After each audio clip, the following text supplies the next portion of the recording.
Nuestro quinto panelista, que representa a la Asociación de Universidades del Perú, en realidad es el presidente de la Universidad de la Asociación de Universidades del Perú de ASUP, es el rector Iván Rodríguez de la Universidad Ricardo Palma. Bienvenido, doctor Rodríguez, un placer tenerlo en este evento. Esperamos con ansiedad su exposición. Adelante, tiene 13 minutos.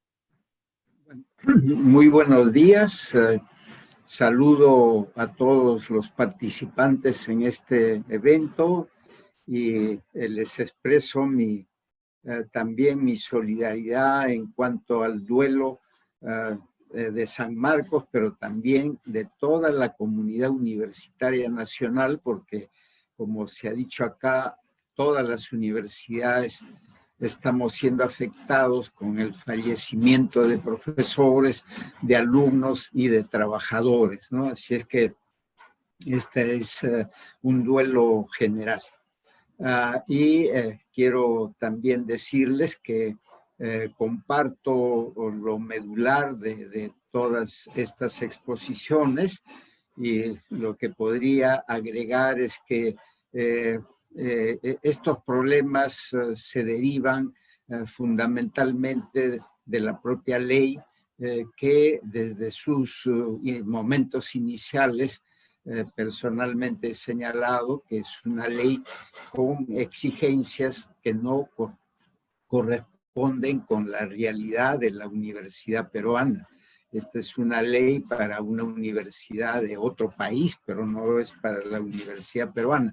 Y se ha demostrado en su aplicación. Por ejemplo, el licenciamiento estuvo programado, si mal no me recuerdo, para 2 años. Sin embargo, duró mucho más de los 2 años. Y no estaban previstas muchas consecuencias como estas de los estudiantes que se han quedado sin la continuidad de sus estudios, y el desempleo de profesores, el desempleo de trabajadores. Es decir, había una serie de consecuencias que no se habían previsto en la ley, de tal manera que para aplicarla realmente necesitaba hacerse de manera progresiva. Y esa progresión no podía simplemente considerarse en 5 años, sino muchos de los puntos de exigencia de esta ley es asunto de un poco más de tiempo. Y la realidad está demostrándolo, ¿no? El decreto legislativo 1496 pues puntualiza algunas cosas, y entre ellas esta el plazo, la ampliación del plazo para que los profesores puedan reunir el requisito del grado académico, ya sea de maestro hasta para la categoría de asociado y para pregrado, y el de doctor para la categoría de profesor principal y para posgrados.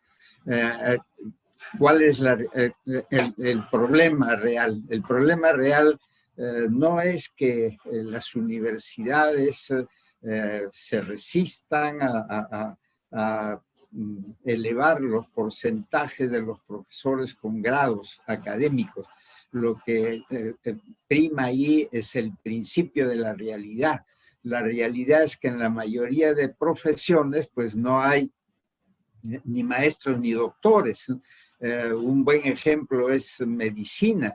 Si SUNEDU no hubiera acordado ese precedente de cumplimiento obligatorio para que la especialización, el segundo título de especialización en medicina, se le diera la equivalencia de maestría, las facultades de medicina se iban a quedar sin profesores. Entonces, se iba a crear un problema grave.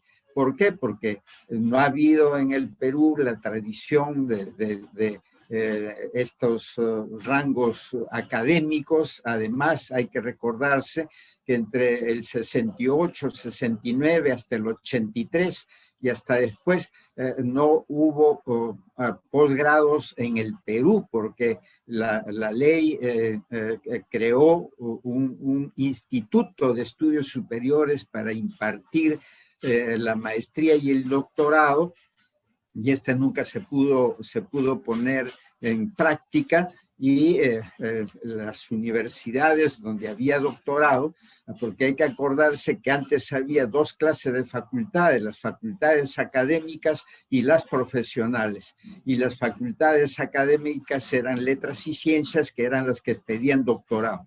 Las otras facultades solo pedían los títulos profesionales, y en algunas, como por ejemplo Derecho y la propia medicina, para que la persona pudiera optar el grado de doctor, tenía que sustentar en la universidad una tesis, pero siendo docente de la universidad. Entonces, tenían el doctorado en Derecho porque eran catedráticos y presentaban una solicitud. Y esta situación, pues, que se ha extendido. La mayoría de personas entraban a estudiar para obtener una profesión y no había interés por los posgrados. Entonces, cuando sale la ley comienza a poner unas exigencias en una población de la docencia universitaria en el Perú que no tenía los posgrados. Y la muestra está que nuestra propia alma mater del Perú, ¿no?, y de América, que es San Marcos, tampoco tiene, con sus cerca, más de 460 años, tampoco tiene todo su profesorado con posgrado, de tal manera que exigencias que van fuera de la realidad, pues crean indudablemente un grave problema. Y hay otros temas, como por ejemplo el que se ha tocado acá del intercambio estudiantil. Hay que recordar también que estos 20 años de violencia terrorista en el Perú nos aisló del mundo, y hemos estado con cero intercambio estudiantil. Antes había, yo estudiaba en San Marcos y en mi promoción teníamos alumnos extranjeros, pero después no venían justamente por el problema de la violencia.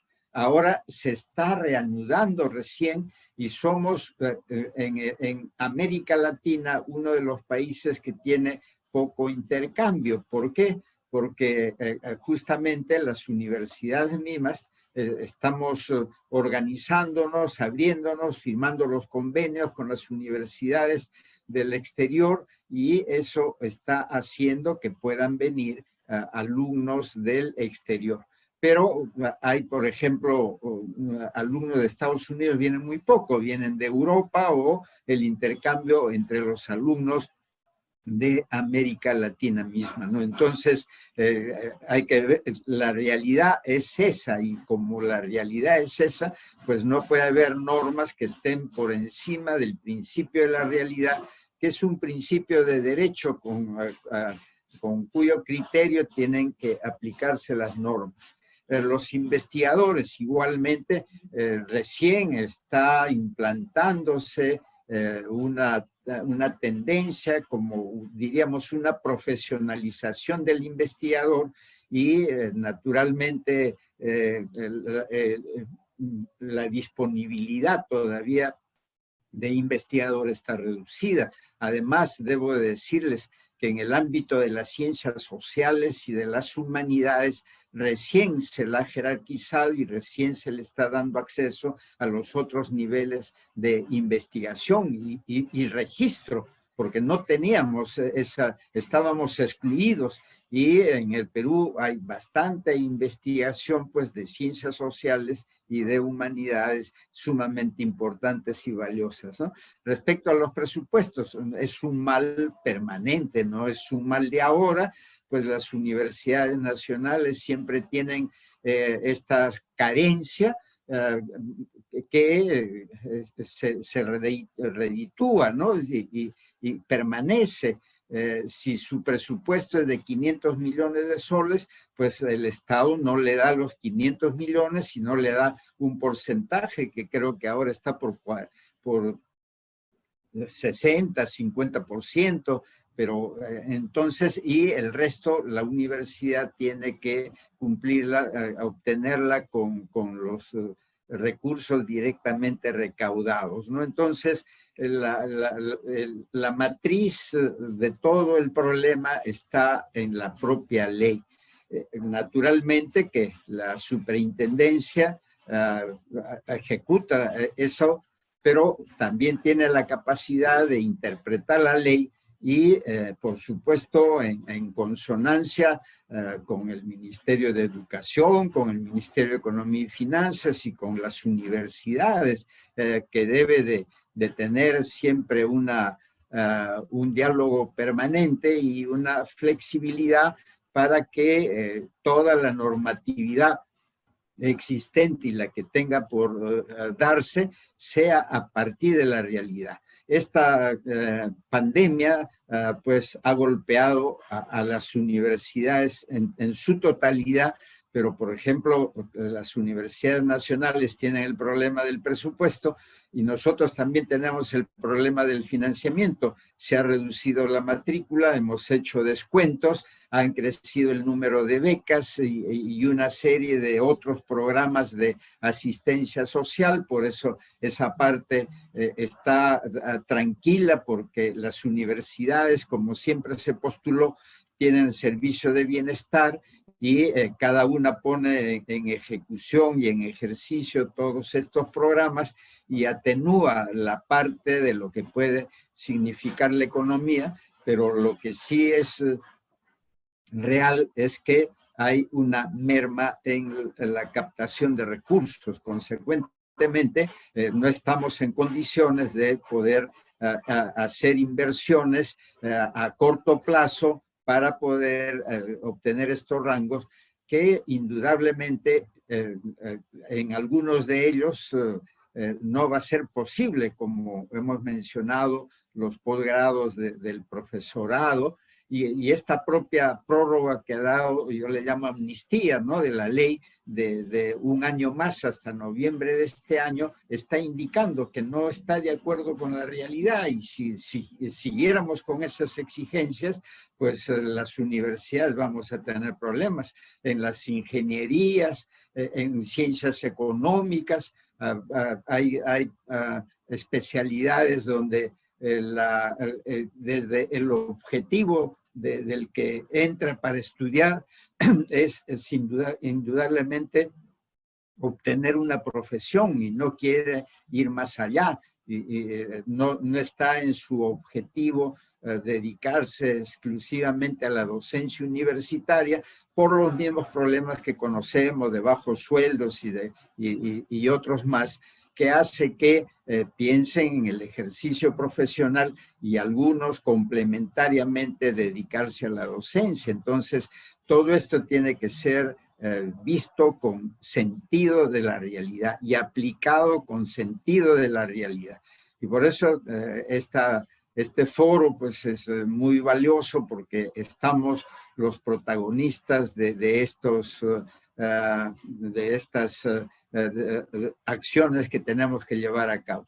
Y luego pues es verdad, yo me sumo y digo, también hay que pensar en la autonomía y hacer realidad ese artículo 8 y fundamentalmente el artículo 18 de la Constitución del Estado, ¿no? Porque lo que se puede decir como una cuestión de la pura realidad es que las universidades ahora estamos afligidas por una infinidad de tenazas que vienen de los órganos fiscalizadores, que es la SUNAT, SUNAFIL, INDECI, INDECOPI, y todos ahora entran a la universidad y formulan observaciones y abren procesos con cortos plazos. Entonces, Ahora las universidades tenemos ese agobio de estar permanentemente contestando oficios, observaciones,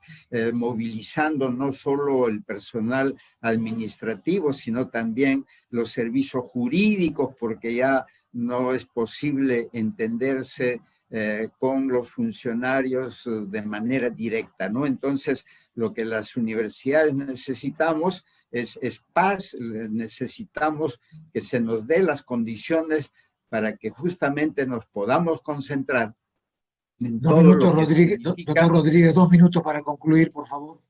En todo lo que significa la prestación de este servicio de calidad, que las universidades somos los primeros en desearlo y trabajar para eso. Entonces, yo lo que quisiera, también escuché decir que había habido mesas con universidades privadas y universidades nacionales, y yo digo, está bien, pero también hay marginación, por ejemplo, ¿no?